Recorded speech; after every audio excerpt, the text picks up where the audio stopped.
He's a new immigrant from Iraq. I fought with him against Al-Qaeda in Iraq, shoulder to shoulder. We walked the streets of Samarra together, planned raids together, and he saved American lives. He is and will always be my brother.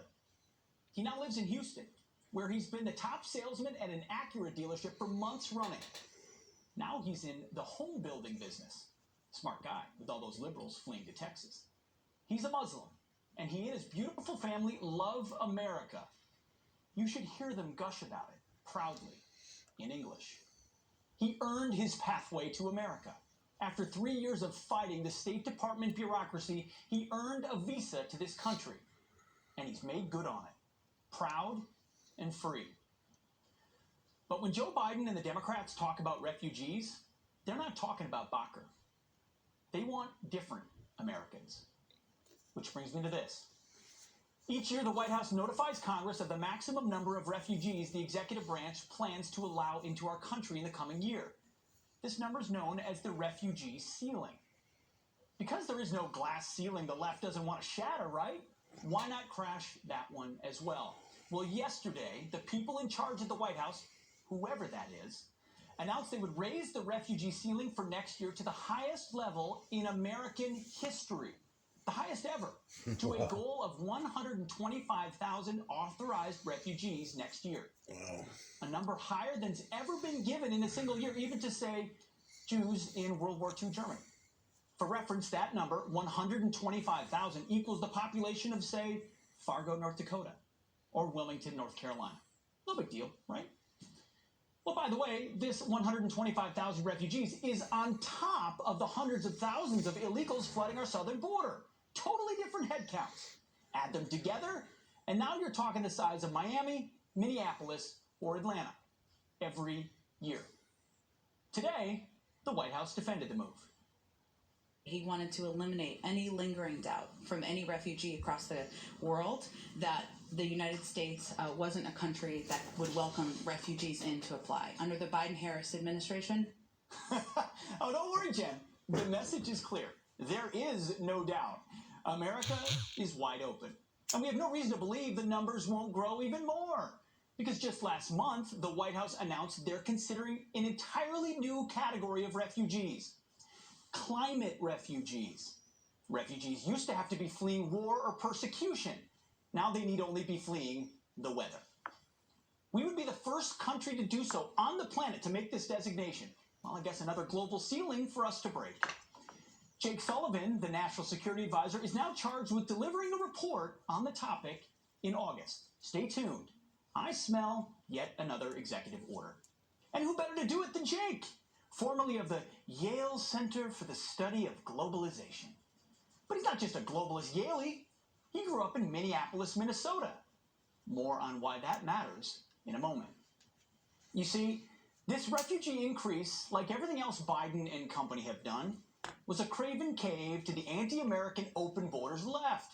Their base freaked out 2 weeks ago when, in light of the border crisis that they wouldn't admit, the White House initially planned to keep the refugee number set by the Trump administration.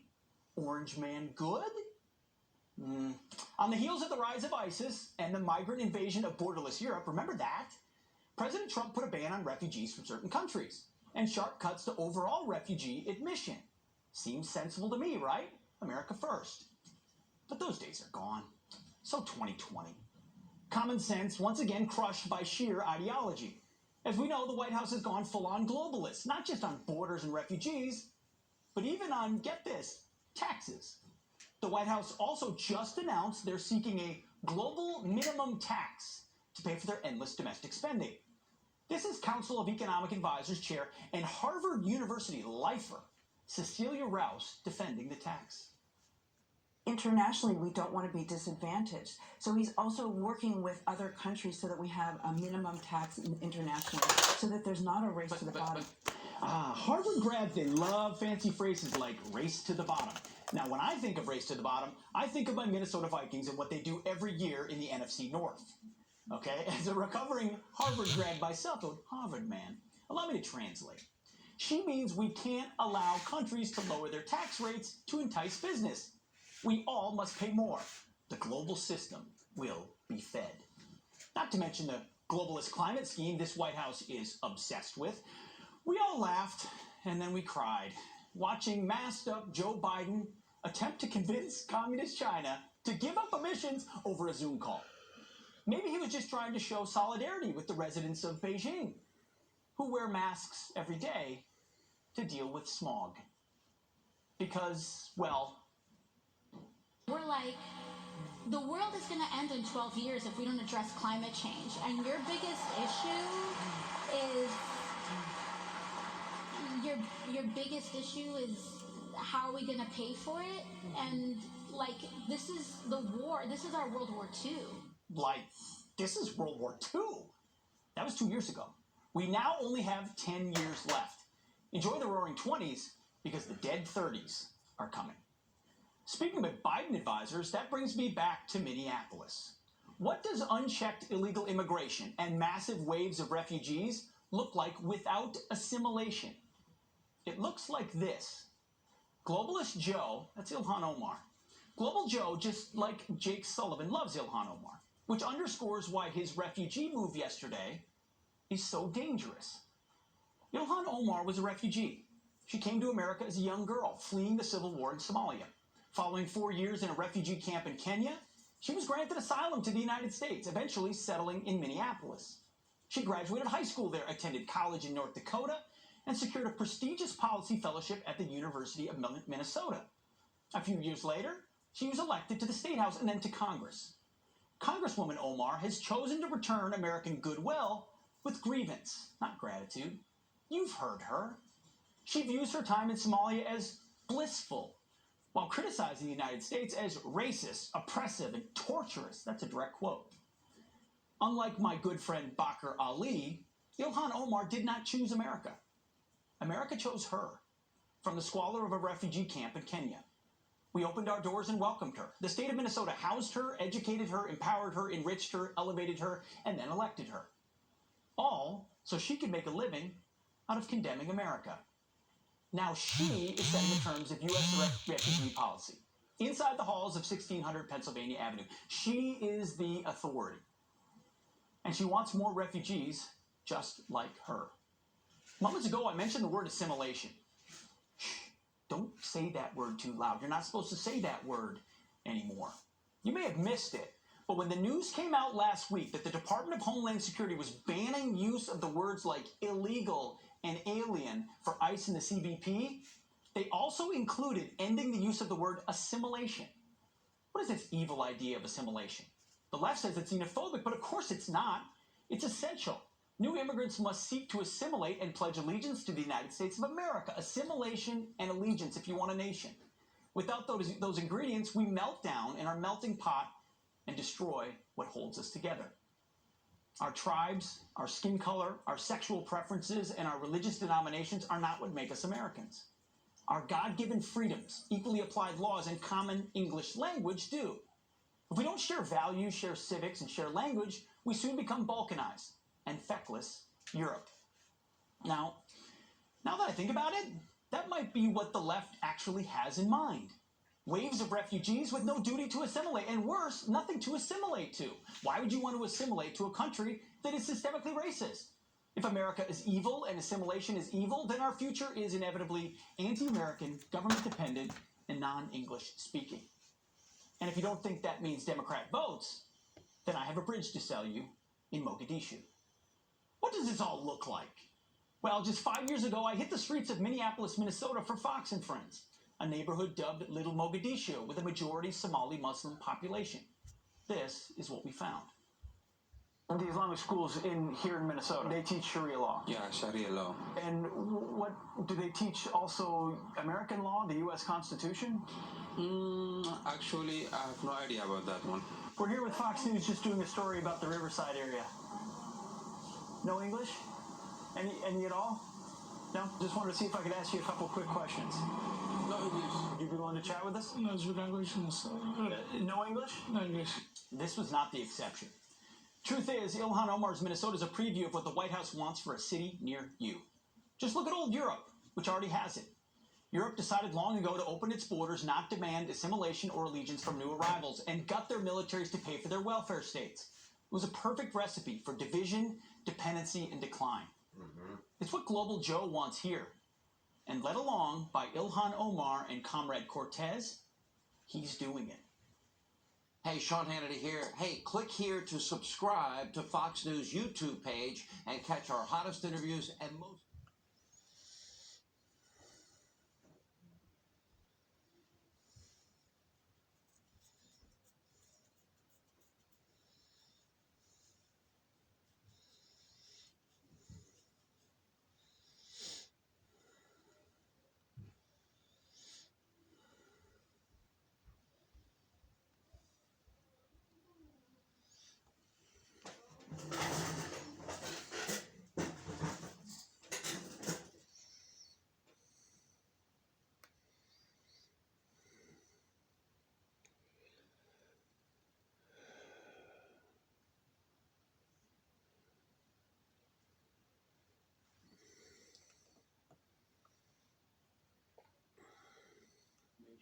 Receiving through official channels is managed. Dr. Robert Malone has been banned from Twitter for COVID misinformation. Last Wednesday, Twitter permanently banned Dr. Malone. A scientist to now have been cancelled. Our ability to think is being controlled, what we think is being controlled. This group has appointed itself the arbiter of truth. Deplatformed and subjected to all of this intense censorship. No one ever says this could be happening right here and right now. And it is happening. We're in this battle, and we're in it together. And it's people like you that is breaking through the ability of big business to control information. And it is incredibly powerful because it's unedited, it's unfiltered. Oh, I spelled her name wrong. I gotta go back and respell it all now. We're going to be living with the consequences of this in so many different dimensions for not just our generation. You're talking about your children, and my grandchildren are going to be living with it in so many different ways. It's profound what we've done. Absolutely. And you know, it's interesting now because America is sort of glamorized, even within the heads of Americans, as we are always doing the forthright thing, the thing that's correct. And the reason why I brought up Pablo Escobar, because I don't often watch TV, but during COVID lockdowns, I did watch a Netflix series that covered Pablo Escobar. It's actually fascinating to watch what he was able to do as a poor Colombian man, you know, got involved in cocaine, and was able, you know, became a billionaire, and what he moved. And it also traced the origin stories before El Chapo of marijuana, which was the first drug in Mexico that they started moving throughout the United States, and you know, became very wealthy, started buying politicians. And it's sort of set up as in, and then America created the DEA. This guy, Kiki Cameron, got killed. He was, you know, worked for the DEA. And Americans went in, and we got these bad guys, these drug people who were running the government. And this idea in America is that the Mexican government is so corrupt, right? Yes. They accept money from drug dealers, and they're all working for the drug dealers and taking back payments from the drug dealers. And it's interesting now to look at that and to say, we just did it better. Right, we just did it better because it's a we have the same drug. Marijuana is obviously legalized now, but we have drugs that are way worse. That, you know, when marijuana was illegal, you were fine to give children heroin, essentially, right? Heroin. You're fine to give children methamphetamine, essentially, but as long as you do it behind this umbrella of we're the FDA and we've approved this, and people don't know the FDA takes fees. And so this is why I call it a drug cartel. The insurance companies, along with the pharmaceuticals and the government, the FDA and the CDC. We pay so much more for our drugs than the rest of the world. The pharmaceutical industry generates so much profit, and they plow it back into the American political system, from the president on down to local school boards. And I think a case can be made that, at least I'm going to say it more bluntly, I think that we're basically financing our electoral system now through what's basically a tax that we pay to the pharmaceutical industry that comes back as funding for our elections. I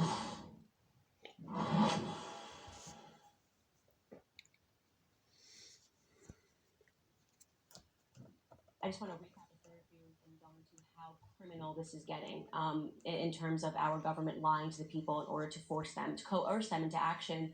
I broke a story very early on, and it was because it happened in Connecticut, which is where I'm from. And at the time, this was during lockdowns, both of my sisters were pregnant for the first time. All right, so new moms, lockdown, you've already got a bunch of anxieties about being a new mom. The governor, Ned Lamont of Connecticut, is still the current governor, and I think he should literally be in prison for this, came out and said, we in Connecticut have the first case of an infant death from COVID, right? And my sisters were freaking out. Obviously, they're locked down at home. They're pregnant. They're due any day. Like what happened with Zika. Yeah, right. We here in almost and gave a press conference. Madness. Yeah.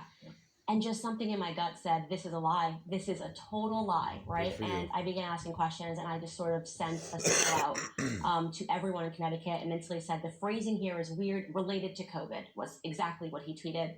Mm-hmm. And I did a little investigation, and people began throwing in some tips to me. Uh-huh. It turns out that baby died, okay, because its mother was a drug addict and accidentally strangled it to death. In post-mortem testing, they tested PCR, probably dialed all the way up, and said that the baby had COVID. Rather than including any of that, they just said the baby died of COVID. I can't even explain to you how sick and twisted it is that they would traumatize mothers, right, to believing that their healthy babies can die, knowing fully well that this baby was accidentally killed by its own mother. It still leaves me just completely speechless that this man is not in prison for that.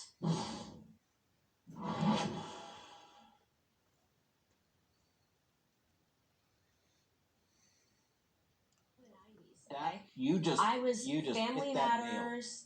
Okay. I was growing up on TV. The Jeffersons, Family Matters. The programming was family, family, family.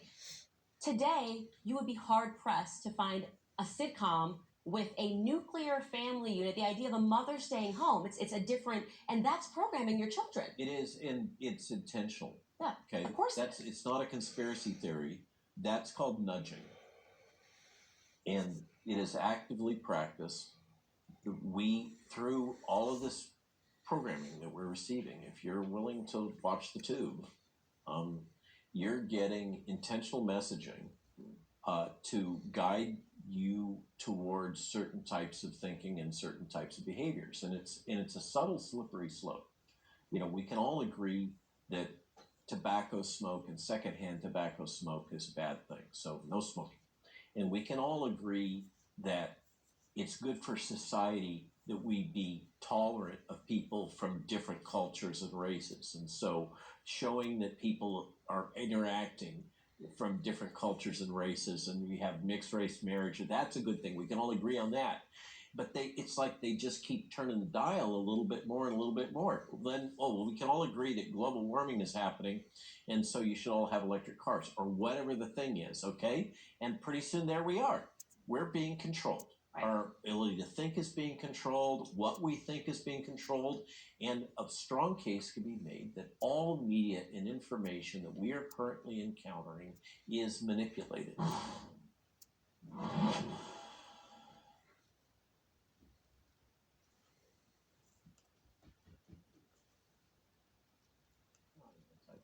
I've spent 30 years developing vaccines. This is my technology.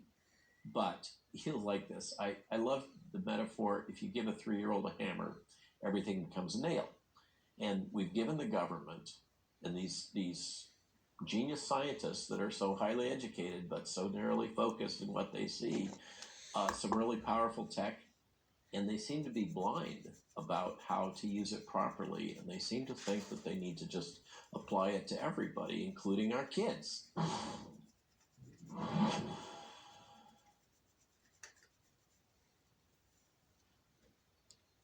What we have done during this outbreak, and I find it shocking, there's a position that you can judge the value of a society and its values by how it treats its children. Our treatment of our children has been atrocious. I'm going to add something else here. My husband had said to me, rather I had asked him a question, I said, in China, I've been to China before, it's like a different world, right? And I was saying to my husband, the people, they're so poor, they're showering in the streets, they're masking all the time. Like this is, before COVID, they've been masking forever. And I said, it's so strange to me that they don't see their own oppression. And my husband said to me, it's because they have no idea what freedom is. They've always been oppressed. There's something to measure it against. And that instantly made me think about the children today and why they are fighting so hard to have our children masked.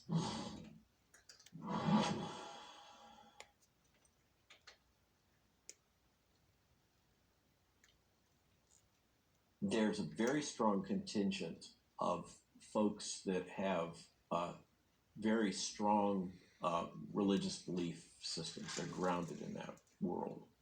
And one of the things they all share is that they have a solid community. They didn't need to have a new community. They weren't suffering from these senses of being disassociated from community. They had a community, the religious community of their particular faith. And I think that those belief systems and those communities historically have really provided a lot of benefit to people of faith when these kinds of phenomena occurred. That was key, what you said. Well, because there's no such thing as an atheist, right? You may not believe in God, but you will recreate. People need to believe in something. And so for him, government and has become God, right? So it's harder to manipulate. I actually interesting. There's no such Interesting thing. point. Turn it into something else. So it's either climate change. Interesting point. And you're at the Church of Climate Change, and COVID is now a religion. It's a religion for people.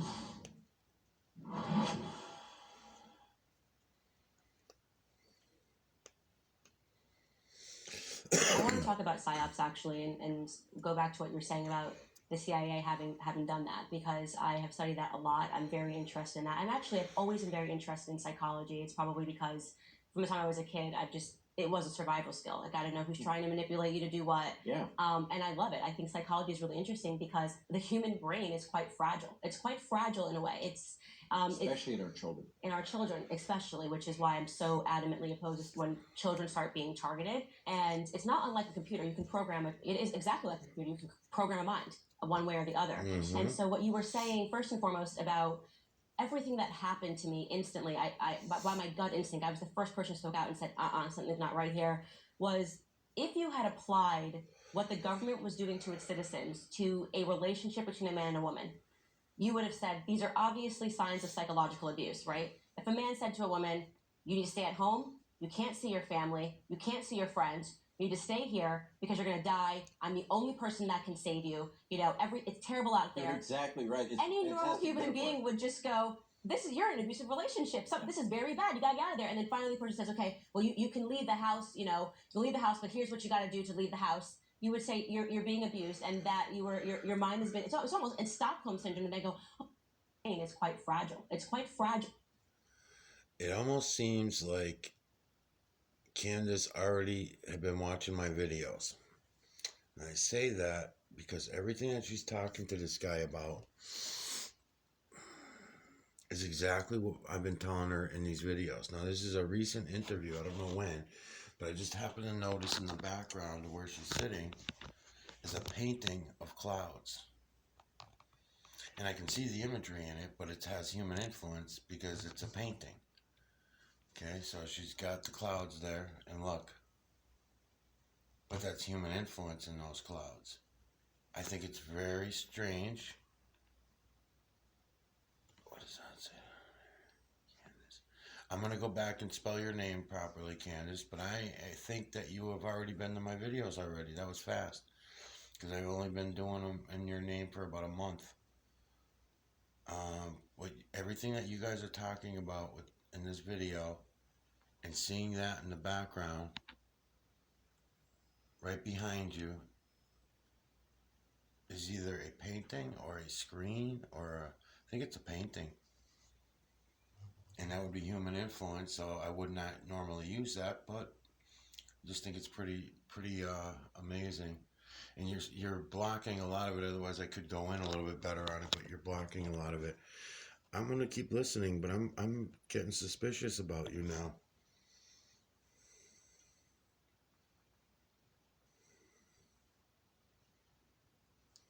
Skill. I got to know who's trying to manipulate you to do what. Yeah. And I love it. I think psychology is really interesting because the human brain is quite fragile. It's quite fragile in a way. It's Especially in our children. In our children, especially, which is why I'm so adamantly opposed to when children start being targeted. And it's not unlike a computer. You can program it. It is exactly like a computer. You can program a mind one way or the other. Absolutely. And so what you were saying, first and foremost, about everything that happened to me instantly, by my gut instinct, I was the first person who spoke out and said, something's not right here, was if you had applied what the government was doing to its citizens to a relationship between a man and a woman, you would have said, these are obviously signs of psychological abuse, right? If a man said to a woman, you need to stay at home, you can't see your family, you can't see your friends, you need to stay here because you're going to die, I'm the only person that can save you, it's terrible out there. You're exactly right. It's any normal human being would just go, you're in an abusive relationship, this is very bad, you got to get out of there. And then finally the person says, okay, well, you can leave the house, you leave the house, but here's what you got to do to leave the house. You would say you're being abused, and that your mind has been. It's almost in Stockholm syndrome, and they go, oh good, well then he's saving me now. All I've got to do is do this, and I can leave the house. It's an example of Stockholm syndrome. It's a fantastic metaphor. And yet people couldn't understand that you just entered in a psychologically abusive relationship with your government, right? You are an abused person right now. You're coming out in a fragile state because you've been abused and locked down, and they now know that they're promising you all you got to do is do this. And it'll be better. All you gotta do is do this one thing, and it'll be better. And so it was weird to me to see people accept that.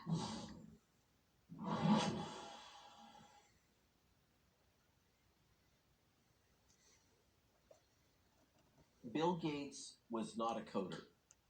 Okay? He was not a software engineer. That's not his gift. He is a monopolist. He is an excellent monopolist. He built Microsoft on the bones of IBM and everybody else. He captured that industry. He captured the browser industry, and the government basically shut him down. Remember Explorer? Mm-hmm. Okay. And what did he do when he got shut down and embarrassed? And there's those videotapes of his testimony where he's rocking. Okay, you've got a background in psychology. What did he do? He tried to rehabilitate himself. How did he do that? He moved into philanthropic work in public health. And what he has done, it's like the tiger can't change his stripes, leopard can't change his spots. He has systematically monopolized the global response to infectious disease.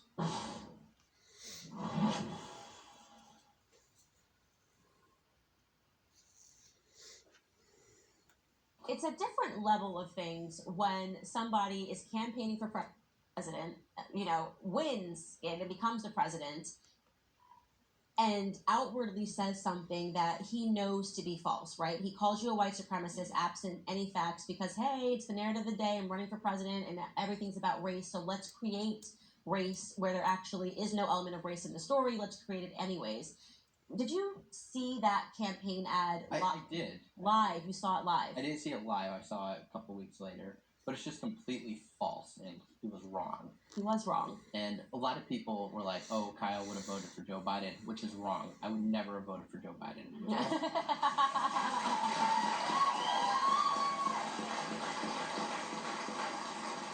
What were, if any, because sometimes you're 17, you don't really care about politics. Did you Okay, have there's any that political painting perspective? again Because behind obviously her. you were pro-2A. Oh, that's you believe awesome. in self-defense. Any other political She's got a perspectives that you held painting behind previously? her of the clouds. I was 17.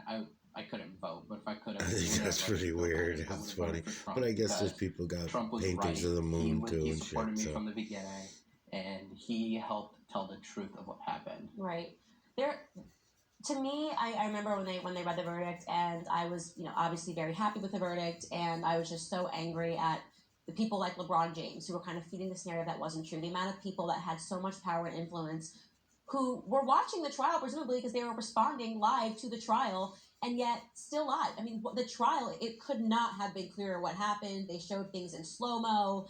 They talked about who these people were. I mean, the pedophiles that were killed that night, how anyone could believe that these people were out because they cared about Black rights is beyond me. Obviously, you have a bunch of criminals that know that no matter what, when there's a Black Lives Matter night or a Black Lives Matter riot, you can get away with committing crimes and you're probably not going to get in trouble.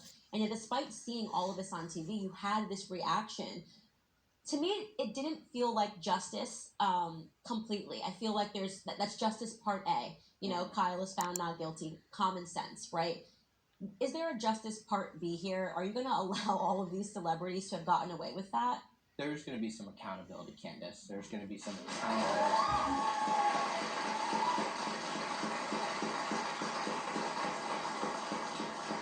As there should be. Can you tell us what you have in the works, in particular who you're looking at? I mean, has anybody offered an apology? Has there been anybody who said, you know what? Actually, after seeing the footage, I got this wrong. Because that's always commendable. If you believe the media narrative and then saw it live and corrected it. But it seemed like there was a double down, triple down, quadruple down on the lies. Mm-hmm. There were a couple people that came out and apologized and said, hey, I saw the trial. I was wrong.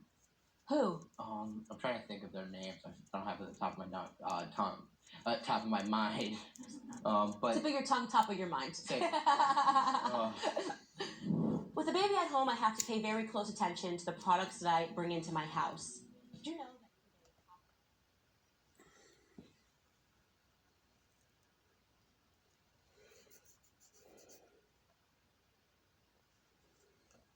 Right. Has the machine...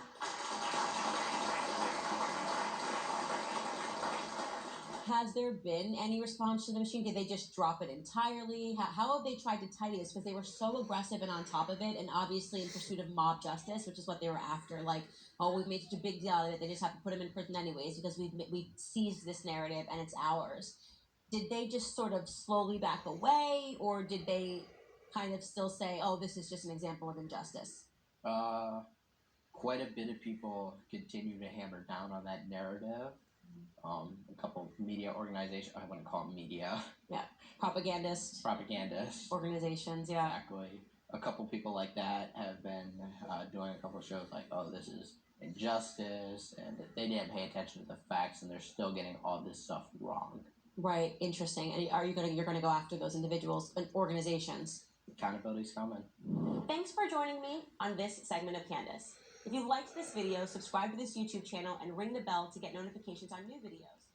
To watch or listen to the full show, become a member at dailywire.com/subscribe. Welcome back. As I mentioned in my monologue today, foreign policy is a passion of mine, and now I want it to be a passion of yours too. The sad truth is that most Americans have no idea what is going on overseas, much less how it affects us in our country, which is why I am so excited to launch this new segment, Foreign Affairs with Candace and Pozo, with my good friend and veteran Navy Intel officer, Jack Posobiec. Navy Intel officers, oh, not good, not good. Oh, boy.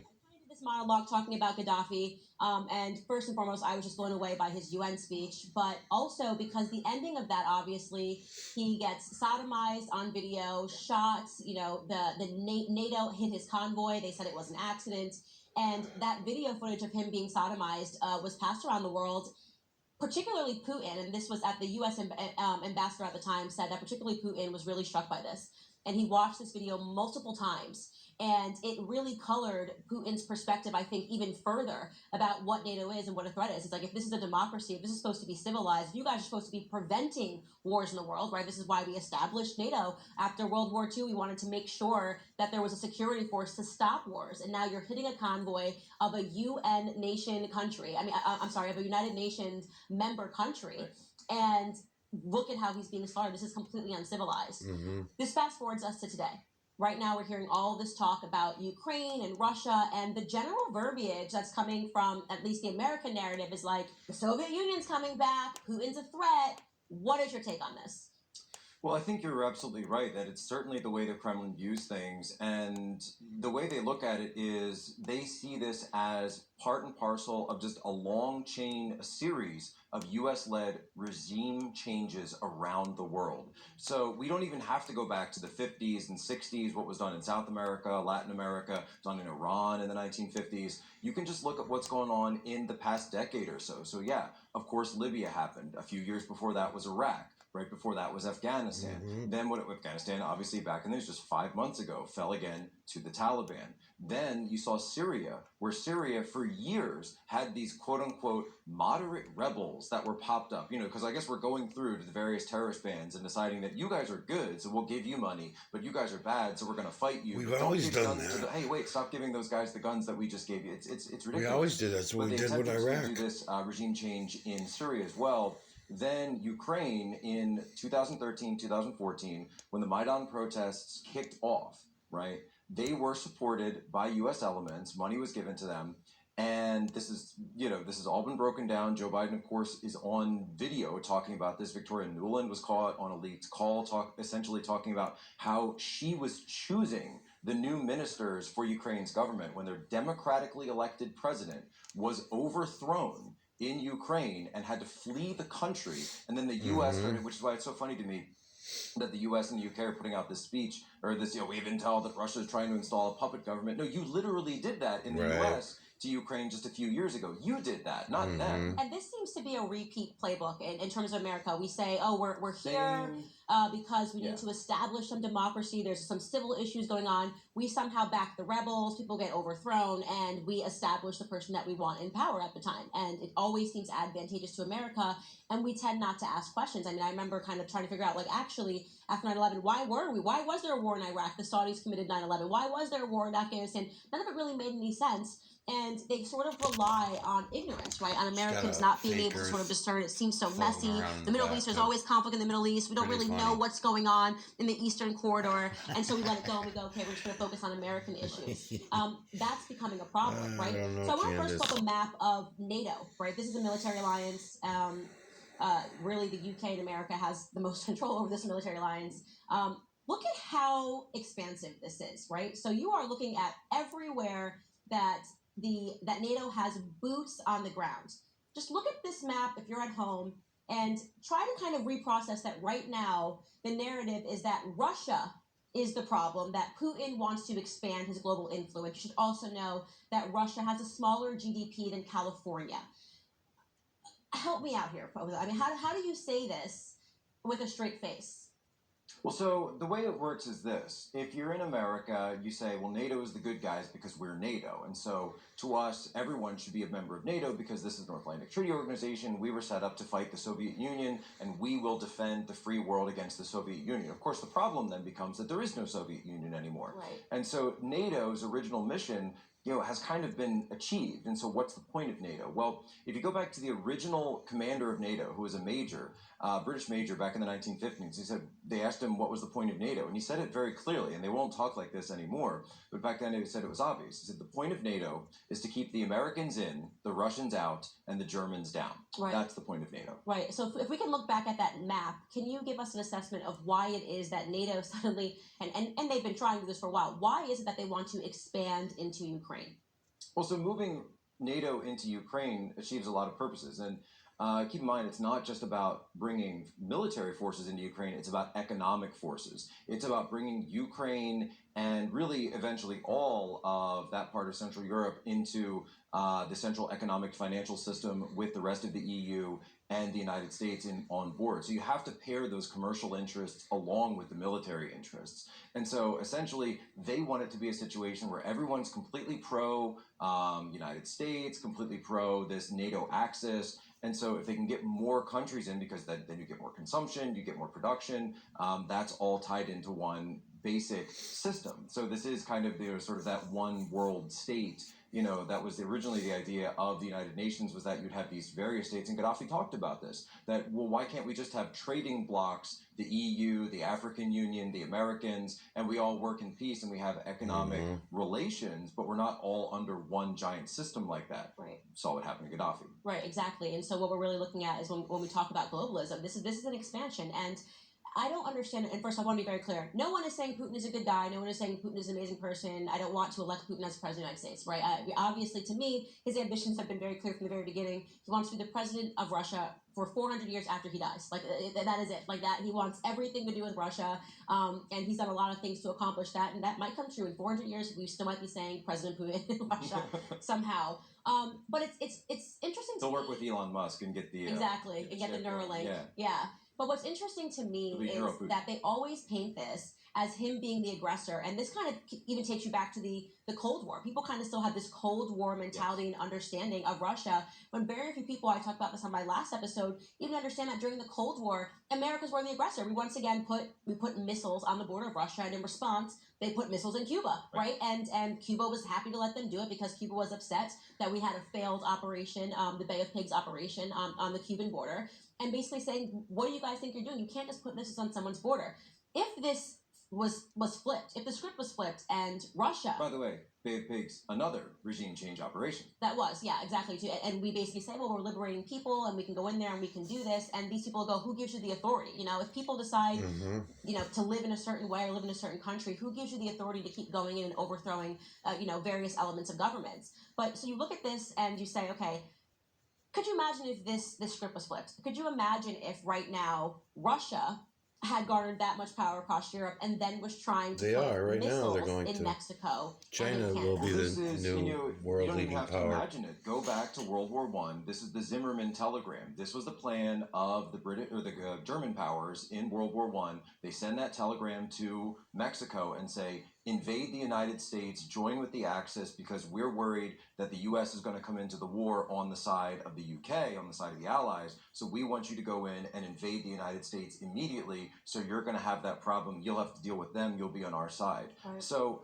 whether or not NATO actually believes itself to be that kind of aggressive force, the key is that's how the Kremlin sees it, that's how Putin sees it, and that is how, if you look at Russian military doctrine, their generals, the leaders of their army, the Russian Duma, this is exactly how they are trained to think. NATO is, because, look at the actual charter documents. NATO is an explicitly anti-Russia military alliance. Right, that's exactly right. And Americans need to understand this because it seems that this administration wants us to plunge us in a war in Ukraine. They obviously really care about this issue. They're not talking about China, the most obvious threat that we actually face, a country that is also rapidly expanding their global influence, a country that has been hostile to Americans, a culture that's completely different from ours. And yet the reason for that is very clear as well, because we know that Ukraine is of interest to the Biden family because of Hunter Biden, because of Burisma, because of all of these things that Hunter they failed to talk about when Biden was running. Hunter Biden got 50,000 reasons a month to care about Ukraine. This is the family business. And for some reason, we're not allowed to talk about it. We get fact-checked when we talk about it. Well, guess what? We know the truth. I've got a copy, by the way, of Hunter Biden's laptop. And I've got a copy. Candace, would you like a copy? I would love a copy. Should I give Candace a copy I would love a of copy. the laptop of Hunter Biden? We're going to do it. We're going to do it. We're going to do it. We're going to give you the copy. This is such a great discussion, and we will get right back into it after this quick message.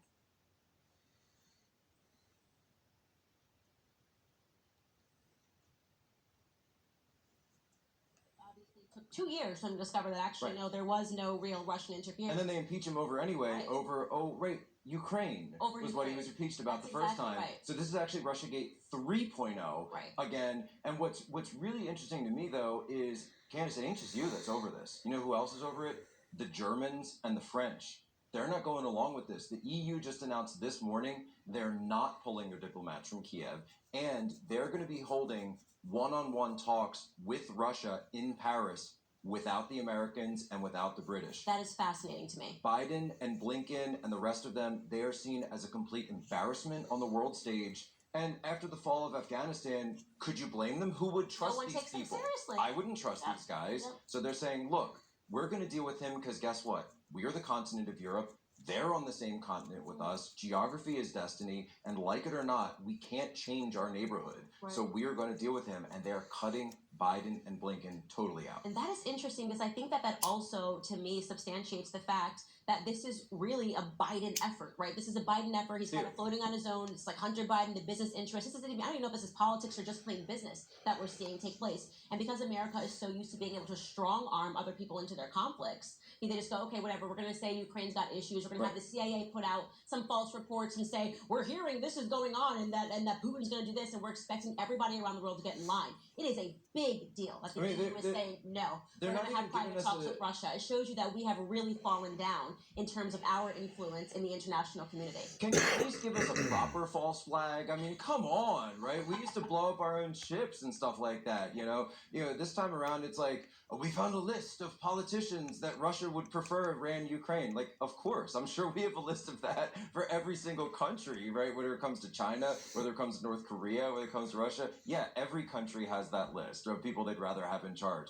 But the only difference is NATO and the United States are the only ones that in recent history have done so with bombings, with assassinations, with color revolution regime change operations that we've put in. And guess what? It wasn't the Russians doing that. It was Barack Obama and it was Hillary Clinton. You're exactly right. And it shows, I think, that it is not just Americans that are becoming disillusioned with the American narrative. It's not just Americans that are no longer buying into these intelligence agencies that are, littered throughout our You've got to protests. play. You should have had the clip. The Hillary. We came. We saw. He died. Right. Remember, she Speaking was of Gaddafi, talking yeah. about Muammar Gaddafi when she said that.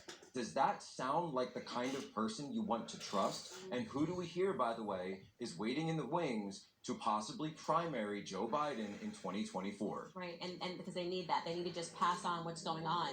Yeah, Boo is right. Actually, I'm kind of excited about that. I think they'd be... Oh, I can't wait. Are you kidding? I want it. Yes, Hillary, I want come it. back. Let's, Hillary, bring Yes, it on. give it. Bring it all Give on. us more. So much content to cover if she actually runs again. But Bring it on. all of this to say is that there is this sort of disillusionment taking place all around the world with America, for better or for worse.